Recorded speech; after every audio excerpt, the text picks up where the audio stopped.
제2과 사명자란 어떤 사람을 의미하는지 오늘 함께 배우겠습니다. 첫 번째 질문, 신구교를 막론하고 서구 교회는 왜 몰락했는가? 여러분 잘 아시다시피 유럽 대륙 자체가 기독교 국가였지 않습니까? 오늘날 우리가 유럽을 관광하면 성당 관광 순례라고 해도 과언이 아닐 정도로 그저 성당을 구경하고 다닙니다. 그럼에도 불구하고 그 웅장하고 그 아름다운 성당들이 실은 비어 있습니다. 그럼 개신교는 예외인가 하면 그렇지 않거든요. 개신교도 똑같습니다. 오늘날 극소수의 교회를 제외하고 그 예배당에 주일날 사람이 차는 경우는 거의 없습니다. 왜 서구 교회가 이렇게 되어가는가? 이유는 간단합니다. 언제든지 앞장 세울 것은 복음, 예수 그리스도. 교회는 그 복음과 예수 그리스도를 위해서 존재하는 것.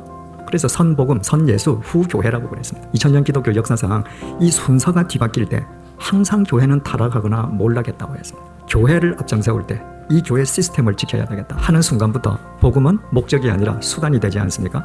수단화된 복음은 생명력을 상실합니다. 이것이 오늘날 서구에서 일어나고 있는 일입니다.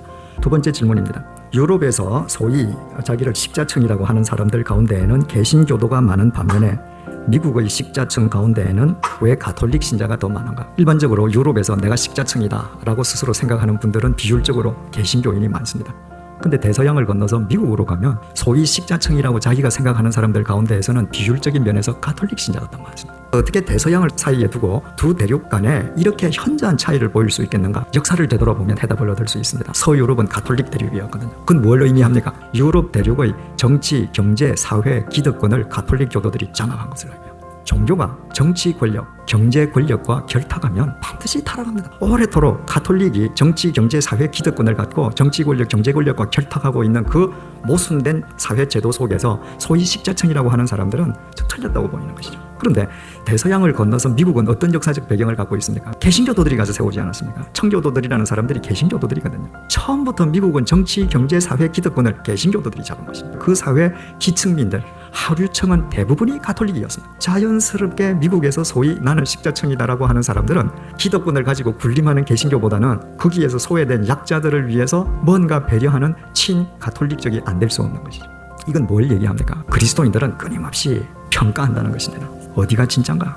어디가 진짜 예수 그리스도의 정신을 구현하는가? 세 번째로 미국에서 메가처치의 등장과 불교의 부흥이 동시에 일어나는 것을 어떻게 받아들여야 하는가? 메가처치 하면은 일반적으로 우리나라 말로는 대형교회라고 번역을 합니다. 미국에서는 출석교인이 2,000명 이상이면 메가처치입니다. 이 2,000명 이상이 출석하는 메가처치가 미국에서 계속 늘고 있다는 것입니다. 그런데 그와 동시에 불교가 부흥합니다. 아시아에서 이민 가서 아시아에서 불교 신자다가 미국 가서 이민 사람들은 100만 명도 채 되지 않고 나머지는 백인들인 것입니다. 이해하기가 어렵지 않습니까? 기독교의 그 배경 속에 있는 나라에서 메가처치는 메가처치대로 계속 생기고 부흥하면서 왜 똑같이 아시아에서 건너간 이 불교가 왜 미국 사람들 마음을 자꾸 사로잡고 있는가? 세속적인 것만 추구하는 그 교회에 대한 반감이 반동적으로 무를 주장하는 불교에 관심을 갖게 만든 것입니다. 불교는 핵심이 무잖아요. 눈에 보이는 거 이거 다 없는 거다. 그러니까 눈에 보이는 거 집착하지 마라. 오늘날 미국 개신교회는 눈에 보이는 것만 쫓거든요. 그러니까 눈에 보이는 것만 집착하는 그 현세주의에 대한 반동으로 불교에 경사하게 되었다. 네 번째 질문이 구미 사회의 식자층이 티베트 불교와 달라이 라마에게 심취하는 이유는 무엇인가? 특히 서구 식자층 가운데에 불교에 한번 들어가 봤던 사람 가운데에 달라이 라마 쪽으로 경사되는 사람들이 왜 그렇게 많은가? 불교의 문턱을 넘어 들어가 보니까 똑같거든요. 무라고 얘기하면서 결국 시주돈 내서 절 짓는 겁니다. 무라고 얘기하면서 결국 보이는 거 집착하는 거예요. 어디에나 진짜를 갈구하는 사람들이 있다는 것입니다. 진짜를 보여주지 못하기 때문에 혹시 여기는 진짜가 있을까? 종교의 이 문턱 저 문턱을 방황하는 불쌍한 영혼들이 이 세상에는 참 많다는 것입니다. 다섯 번째로 한국의 개신교인이 가톨릭으로 급속하게 유입되고 있고 특히 식자층의 가톨릭 지향적인 현상은 무엇을 뜻하겠습니까? 첫 번째 질문으로 올라가서 왜 서구 교회가 오늘날처럼 몰락했는가? 선예수 후교회의 순서를 뒤바꿨기 때문이다. 이유는 간단합니다. 한국 개신교가 순서를 지금 바꾸고 있는 겁니다. 한국 개신교가 교권을 위해서 목회자의 목회적 야망을 위해서 선교회 후복음 순서를 뒤바꿔버린 것이죠. 여섯 번째로 오늘날 한국 기독교가 개독교로 모독당하는 이유가 뭔가? 개독교라고 표현할 때 그 개독교에는 가톨릭이 포함되어 있는 거 아닙니다. 개신교만 개독교라고 그러는 겁니다. 그만큼 성경에서 동떨어져 있는 겁니다. 교회는 사람 모임이지 않습니까? 세상 사람들이 보기에 교회가 동떨어졌다고 하는 것은 남의 얘기가 아닙니다. 우리의 얘기인 거예요. 나의 얘기인 것입니다. 성경이 말하는 교회가 아닌 것이죠. 그렇다면 이 6개의 질문을 통해서 우리가 얻을 수 있는 답이 뭔가? 첫째로 교회가 말씀과 동떨어질 때 세상은 교회를 외면한다는 것입니다. 교회가 지녀야 할 힘은 세속의 힘이 아니고 거룩의 힘이거든요. 거룩은 구별 아닙니까? 그러니까 교회가 세상과 구별된 거룩함을 추구하면 정말 진짜 진리를 찾고 싶은 사람들이 있거든요. 그 사람들은 옵니다. 그러나 교회가 지켜야 할 거룩의 힘을 상실하고 세속적인 힘만 추구할 때 그건 성경에서 동떨어진 것이죠. 그때는 오히려 있던 사람마저도 떠나갑니다. 두 번째 교훈은 이 세상에는 항상 참된 것을 찾는 사람들이 어디에나 있다. 세 번째로, 그러므로 우리가 예수 그리스도의 그 참된 진리, 생명을 보여주는 사명자로 살아야 될 당위성이 있다는 것입니다. 사도행전 1장 1절에서 2절, 데오빌로요. 데오빌로는 사도행전을 받는 수신자 이름입니다. 내가 먼저 쓴 글, 내가는 누구죠? 사도행전을 쓴 누가. 내가 먼저 쓴 글은 뭐라고 그랬습니까? 누가복음. 사도행전을 쓰면서 먼저 자기가 데오빌로에게 첫 번째로 써보내었던 누가복음을 언급하면서 누가복음의 핵심이 뭔지를 핵심 단어로 설명하는 것입니다. 예수님께서 첫째 행하신 것, 두 번째 가르치신 것, 세 번째로 사도들에게 성령으로 명하신 것, 네 번째로 승천하신 것.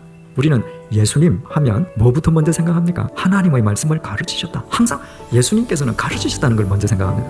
근데 누가는 그거는 차후고 예수님께서 제일 먼저 하신 게 뭔가? 행하셨다는 것입니다. 왜 예수님의 가르침이 생명의 가르치심일 수 있습니까? 그분이 먼저 행하셨기 때문에. 하나님이 인간의 몸을 입고 강림하신 것, 행하신 거예요. 로마 황제가 아니라 비천한 갈릴리에서 빈민들과 더불어 사신 겁니다. 인간의 죄값을 대신 치르시기 위해서 십자가의 죽음을 대신 당하신 겁니다. 죽음을 깨뜨리고 부활하신 겁니다. 행하신 거예요. 사도행전은 뭐 하는 사람들 이야기? 예수님이 행하셨던 것처럼 먼저 행하는 사람들의 기록입니다. 사명자는 예수님이 행하셨던 것처럼 행하는 사람이 되기 시작할 때부터 사명자의 삶은 시작되는 것입니다. 두 번째로 고린도후서 2장 17절 보시겠습니다. 고린도후서는 바울 선생이 고린도 교회에 쓴 편지죠.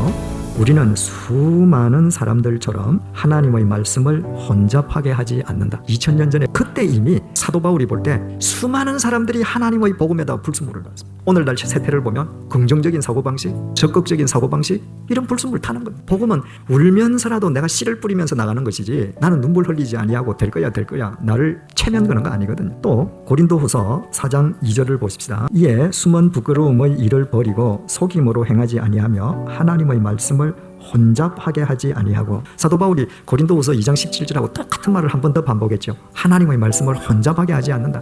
우리말로는 이게 구별이 안 되는데 헬라어 동사는 믿기로 쓴다는 것입니다. 성경을 그대로 잘 전하는 것 같습니다. 그런데 결과를 보니까 자기 야망을 위한 믿기로 성경을 쓰더라. 그 모든 사람들은 자기 야망을 위한 도구화하더라. 바울이 나는 그렇게 안 한다는 것입니다. 우리는 죄성을 가진 인간이기 때문에 우리는 자칫 하나님의 말씀에 내 야망을 위해서 불순물 넣을 수 있습니다. 하나님 말씀을 믿기로 쓸 수 있습니다. 거기에 더해서 내 목적에 따라서 하나님의 말씀을 얼마든지 왜곡시킬 수 있습니다. 그렇게 해서는 사명자의 삶은 불가능합니다. 사명자는 어떤 사람인가? 사도 바울처럼 이 세상 사람들이 다 하나님의 말씀에 불순물을 넣더라도 나는 불순물 넣지 않는다. 나는 하나님 말씀 믿기로 쓰지 않는다. 나는 어떤 경우에도 하나님의 말씀을 그대로 내가 받아들이지 왜곡하지 않는다. 말씀과 바른 관계를 맺어갈 때 우리에게 사명자의 삶은 가능해지는 것이죠. 세 번째로 마태복음 13장 3절에서 9절입니다. 예수께서 비유로 여러 가지를 그들에게 말씀하여 이르시되 씨를 뿌리는 자가 뿌리러 나가서 뿌릴새 더러는 길가에 떨어지매 새들이 와서 먹어버렸고 더러는 흙이 얕은 돌밭에 떨어지매 흙이 깊지 아니하므로 곧 싹이 나오나 해가 돋은 후에는 타서 뿌리가 없어지므로 말랐고 더러는 가시떨기 위에 떨어지매 가시가 자라서 기운을 막았고 더러는 좋은 땅에 떨어지매 어떤 것은 100배 어떤 것은 60배 어떤 것은 30배의 결실을 하였느니라. 귀 있는 자는 들으라 하시니라. 그 예수님의 씨 뿌리는 자의 비유 아닙니까? 옥토 한 곳에서만 결실하고 길가 돌짝밭 가시떨기밭에서는 못했습니다. 이 세 곳과 옥토의 차이가 뭡니까? 결실한 옥토에서만 자기 부인이 있었습니다. 옥토가 저절로 됩니까? 천만에 삽으로 갈아 엎어졌습니다. 거기에 있는 뿌리 칡능굴들 다 뽑아냈습니다. 거기에 있는 돌멩이들 다 골라냈습니다. 내가 품고 있던 돌들, 뿌리들 이거 빼앗긴다는 거 아픔이죠. 갈아 엎어진다, 고통이죠. 이걸 바꾸어 말하면 옥토가 자기 부인을 하고 나니까 그 다음에 어떻게 됐습니까? 옥토에다가 씨를 뿌리면 흙이 씨를 먹습니다. 흙이 씨를 먹으면 씨는 왜곡되지 않습니다. 생명이 움직입니다. 그 말씀이 내 속에서 생명으로 지배하는 것입니다. 그러니까 철저하게 말씀에 대한 자기 의탁인 것이죠. 거기에서부터 사명자의 삶이 가능해질 수 있다는 것이죠. 네 번째로 사도행전 20장 22절에서 24절 보라 이제 나는 성령에 매여 예루살렘으로 가는데 거기서 무슨 일을 당할는지 알지 못하노라. 오직 성령이 각 성에서 내게 증언하여 결박과 환란이 나를 기다린다 하시니, 지금 바울은 오직 성령에 매여서 예루살렘으로 간다고 합니다. 성령님께서 나한테 지금 저 성에 들어가면 결박과 너 환란 당할 거야 가르쳐 주셨습니다. 아 할렐루야 하고 감사 헌금하고 안 가야죠. 아 성령님께서 위험이 있으니까 내 발길을 옮기라 하신다, 그렇게 해석하지 않겠습니까? 그런데 바울은 성령님께서 너 저기 가면 너 환란 당해 분명히 가르쳐 주시는데 24절 내가 달려갈 길과 주 예수께 받은 사명 곧 하나님의 은혜의 복음을 증언하는 일을 마치려 하면은 나의 생명조차 조금도 귀한 것으로 여기지 않는다. 바울은 내가 환란 당하고 결박 당하고 고난 당할 거 내 다 알지만 나는 그리로 간다는 것입니다. 그렇다면 성령님께서 왜 가르쳐줘요? 바울아, 이 길은 세상에서 출세하는 길이 아니다. 성공하는 길이 아니다. 이 길은 환난의 길이고 고난의 길이고 결박당하는 길이다. 그럼에도 나는 네가 나를 위해 이 길을 갈 줄 믿는다. 바울은 이렇게 받아들이는 겁니다. 이것이 사명자의 자세였습니다. 바울이 왜 그런 삶을 살 수 있었는가? 그는 말씀이 자기를 지배하게 하는 것입니다. 그래서 그 말씀을 드러내는 길이 있다면 내 생명은 조금 더 귀하게 여기지 않겠다. 내 생명은 어차피 이 세상에서 몇십 년 살다 유한하게 끝날 뿐이지만 내가 내 생명을 말씀에 맡겼을 때 그것은 영원히 사는 길임을 믿었거든요. 사명자는 그 말씀을 드러내는 길이라고 하면 어떤 길이든지 그 길을 주저하지 않는 삶을 사는 사람이다. 사도행전 5번째로 13장 25절입니다.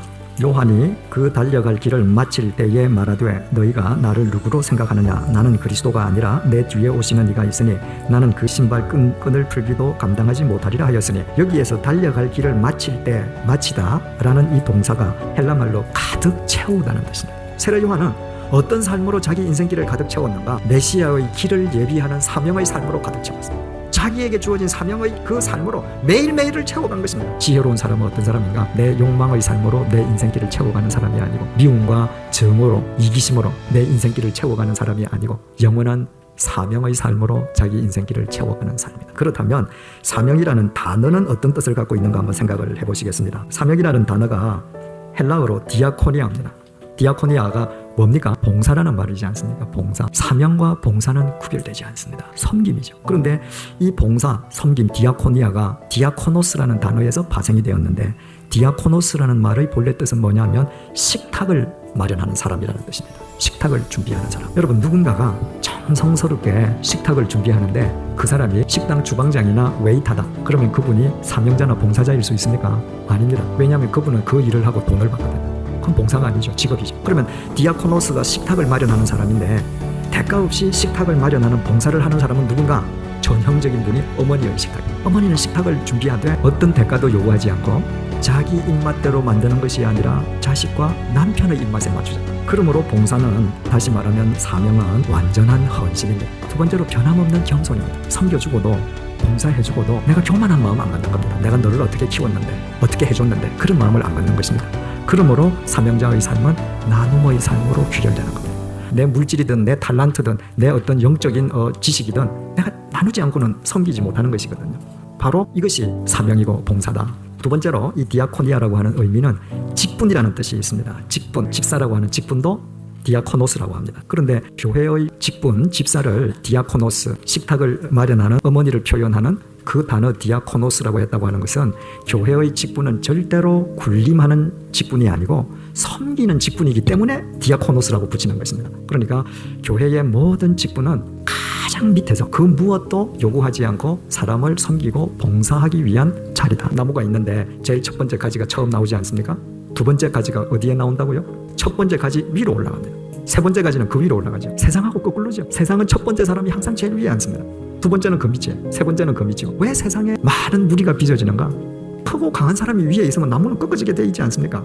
크고 강한 가지가 밑으로 가야 되는 것이거든요. 만약에 해가 바뀌었는데도 그 다음 가지가 저 윗자리로 안 올라간다. 그 나무는 죽은 거죠. 나무가 살아있는 한 항상 가장 여리고 새 가지가 제일 윗자리로 올라갑니다. 교회의 모든 직분은 내가 밑가지가 되기 위함입니다. 여러분, 절대로 믿음은 내 욕심, 내 이심대로 살기 위해서 사는 것이 아닙니다.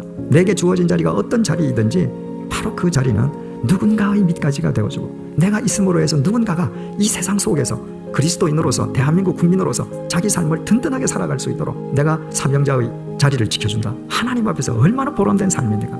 이제 사명자를 한 문장으로 정의해 보십시다. 사명자는 자기의 전공과 직업으로 예수 그리스도의 말씀 안에서 섬김이 밑가지로 살아가는 사람이다. 여러분, 사명자로 살아간다고 해서 교회 안에서만 하는 거 아닙니다. 내가 선교사의 직함을 갖고 아프리카 가서 하는 게 아닙니다. 내가 지금 어떤 직업을 갖고 있든, 내가 무엇을 전공했든지 간에 내가 예수 그리스도 안에서 바로 내가 있는 자리에서 누군가를 위해서 밑가지가 되어지고 누군가를 섬기는 삶을 살아주는 것, 그것이 사명자의 삶입니다. 그때 나를 통로로 삼아서 예수 그리스도께서 그 사람을 바꾸는 겁니다. 세상을 바꾸는 겁니다. 사도행전은 그런 사람들의 이야기입니다. 아니, 그런 사람들을 써서 주님께서 세상을 바꾸신 이야기입니다. 그래서 내게 주어진 일이 어떤 일이든지 그 일을 가지고 내가 이 세상의 한 부분을 내가 책임지고 하나님의 생명을 내가 세상에 스며들게 한다. 바로 그런 자세로 살아가는 사람이 사명자로 사는 사람인 것입니다. 사도행전 9장 31절에서 43절 말씀에 베드로가 무도장이 시몬의 집에서 여러 날 머무른 이야기가 나옵니다. 많은 사람들이 베드로를 자기 집에 모시려고 했습니다. 베드로는 초대교회의 사도이자 많은 사람들이 예수님의 수제자라고 했습니다. 그래서 많은 사람들이 복을 받기 위해 베드로를 자기 집에 초대했습니다. 그러나 베드로는 무도장이 시몬의 집에 머물렀습니다. 무도장이는 가죽 제조 기술자입니다. 이 당시에 무도장이는 사람들이 인간으로 취급하지 않는 최하층 민이었습니다. 왜냐하면 유대인들은 죽은 짐승은 부정하다고 생각했고 죽은 짐승을 만지면 그 부정이 만진 사람에게 전이 되어서 그 사람도 부정하게 여겨진다고 생각했기 때문입니다. 사람은 무도장이는 천하다고 상종도 안 하면서 그들이 만든 가죽 제품은 너나 할 것 없이 다 귀하게 여겼습니다. 얼마나 이중적인 모습인가요? 베드로는 무도장이 집으로 찾아감으로 사람들로 하여금 이러한 이중성을 깨닫게 하고 극복하게 해준 것입니다. 그뿐만 아니라 이 시몬이야말로 진정한 사명자라는 것을 만천하에 확인시켜주는 것입니다. 짐승의 가죽을 벗기는 그 어려운 일을 행하면서도 가죽 제품을 만들어주는 사람이 있어야 하나님의 세계가 유지되는 것입니다. 두 번째로 사도행전 13장 52절 말씀입니다. 제자들은 기쁨과 성령이 충만했다. 바울이 전도 여행 때 비시디아 안디옥을 가기 위해서 죽을 고생을 하면서 험한 산맥을 넘어갔습니다. 그러나 그곳에서 유대인들은 바울과 바나바를 박해했고 그 지역에서 쫓아냈습니다. 그럼에도 불구하고 바울은 그들에게 복음을 전해주므로 그곳에 있던 복음을 영접한 사람들의 삶이 성령과 기쁨으로 채워지게 되는 것입니다. 앞서 살펴본 무도장이 시몬이 직업으로 사명자의 삶을 살았으면 바울은 전도의 삶으로 사명자의 삶을 산 것입니다. 세 번째로 마태복음 20장 1절에서 16절에 포도원 품꾼 비유가 나옵니다. 이 포도원 주인은 새벽에 온 품꾼, 아침 9시에 온 품꾼, 낮 12시에 온 품꾼, 오후 3시에 온 품꾼, 오후 5시에 온 품꾼에게 자신의 포도원에 와서 일하게 했습니다. 그리고 저녁 6시에 품삯을 계산할 때 새벽에 온 사람부터 오후 5시에 온 사람을 다 똑같이 한 데나리온씩 줬습니다. 오후 5시에 와서 1시간밖에 일하지 않은 사람이 한 데나리온을 받으니까 새벽에 온 품꾼은 어떻게 하루 종일 일한 사람하고 1시간 일한 사람 똑같이 주는가 원망을 했습니다. 그러자 주인은 말했습니다. 15절 내 것을 가지고 내 뜻대로 할 것이 아니냐. 내가 선함으로 내가 악하게 보느냐. 이는 내가 이 5시에 온 사람에게 선하게 했다고 해서 내가 너한테 악을 저질렀느냐. 아니지 않느냐. 그럼 너는 내 것을 받아 가라는 말씀입니다. 5시에 온 품꾼은 하루 종일 일거리가 없어서 오늘 처자식들을 굶게 해야 되는가 고민했는데 주인이 와서 일을 주고 하루 품삯을 주어서 처자식이 먹을 수 있는 빵과 포도주를 살 수 있었습니다. 그랬을 때 그 품꾼은 그 포도원 주인에 대해서 어떤 마음을 갖겠습니까? 저분이라면 내가 새벽부터 가서 열심히 일해서 오늘 나처럼 또 일거리가 없어서 고통 속에 있는 사람이 있다면 그 사람이 5시에 오더라도 나는 우리 주인이 그 사람에게 한 데나리온 줄 수 있도록 충성을 다해서 섬길 거야. 하나님의 나라를 정신을 구현하는 그리스도인은 내가 누구보다도 열심히 일하고 충분히 내가 여분의 기득권을 누릴 수 있음에도 불구하고 내가 누릴 수 있는 여분의 것으로 자발적으로 다른 사람이 누리게 해주는 것입니다. 그때 하나님의 나라가 구현되는 것이고 바로 그 사람이 하나님께서 쓰시는 사명자가 될 수 있는 것입니다. 결론을 맺겠습니다. 고린도전서 10장 33절입니다. 나와 같이 모든 일에 모든 사람을 기쁘게 하여 자신의 유익을 구하지 아니하고 많은 사람의 유익을 구하여 그들로 구원을 받게 하라. 바울의 말입니다. 그 삶은 봉사자의 삶, 사명자의 삶, 밑가지의 삶, 바꾸어 말해서 내 직업과 나의 전공을 통해서 사명자의 삶을 살아가는 그 길인 것이죠. 또 마태복음 7장 13절에서 14절입니다. 좁은 문으로 들어가라. 멸망으로 인도하는 문은 크고 그 길이 넓어 그리로 들어가는 자가 많고 생명으로 인도하는 문은 좁고 길이 협착하여 찾는 자가 적다. 넓은 문이라는 게 뭡니까? 자기 유익을 위하는 길입니다. 그 자기 유익을 위하는 길은 바로 자본주의 논리의 길입니다. 돈만 최상의 목적으로 삼는 길. 그것은 결국 내가 아무리 많은 돈을 모아봐야 공동묘지의 삶으로 끝나버리는 것입니다. 좁은 문은 많은 사람을 유익하게 하는 길입니다. 그것은 바로 하나님 나라의 문입니다. 하나님 나라의 정신을 구현하는 문입니다. 그리고 그 문은 영원한 생명의 삶과 접속되는 문입니다. 사명자의 삶을 사는 것은 1차적으로 남을 위해서 사는 것이지만 궁극적으로는 여러분 자신을 위한 삶입니다. 그보다 더 여러분을 예수 그리스도 안에서 영화롭게 하는 삶은 없습니다.